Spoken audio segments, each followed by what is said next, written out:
Chums. So, in the summer, I did a conference paper where I talked about AI and assessment. And I made the argument that AI already renders the essay unviable in many contexts as an assessment method because, frankly, you've just got no idea who's writing them.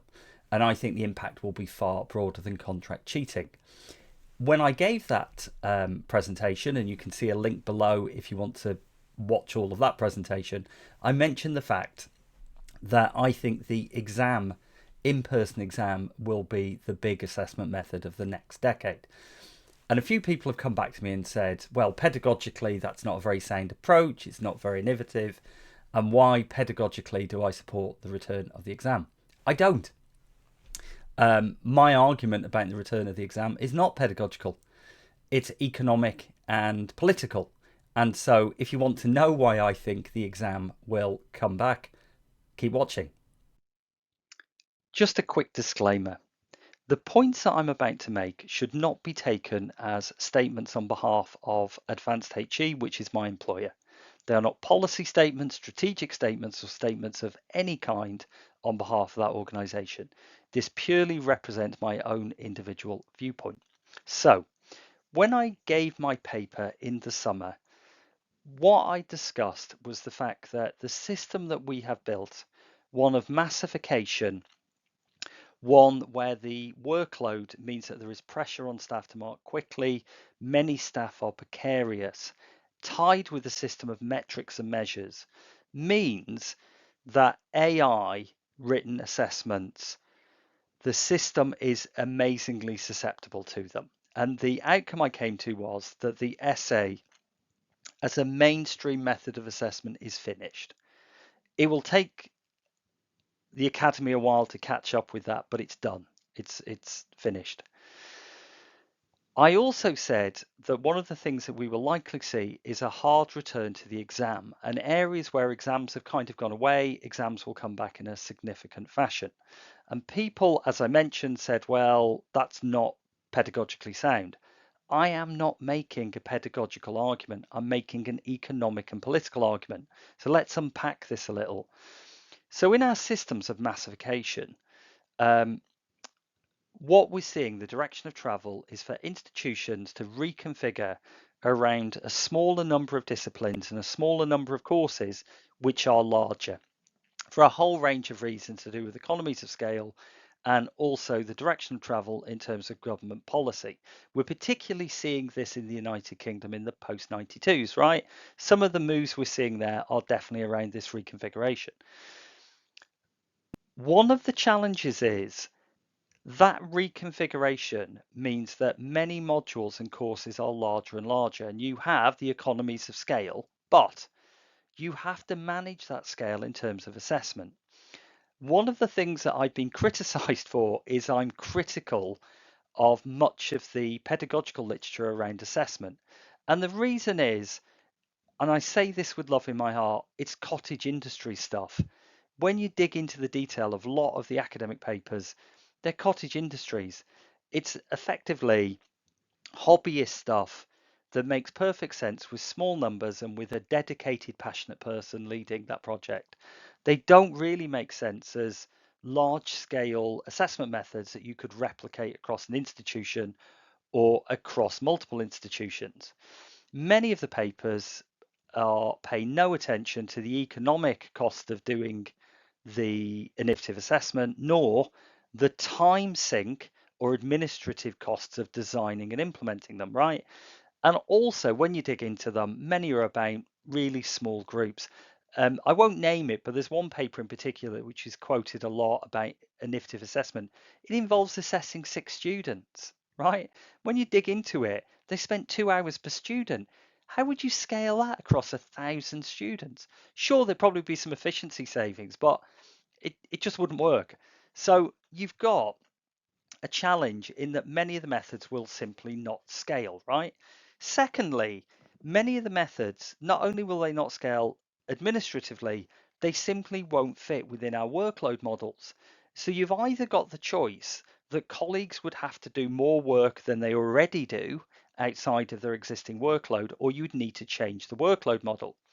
Similarly, you have colleagues on precarious contracts where the contract already doesn't really cover all of the work, and you would have to extend the amount of time that they spend and therefore either cut their hourly rate because of the amount of time it takes, or you're effectively asking them to work for free.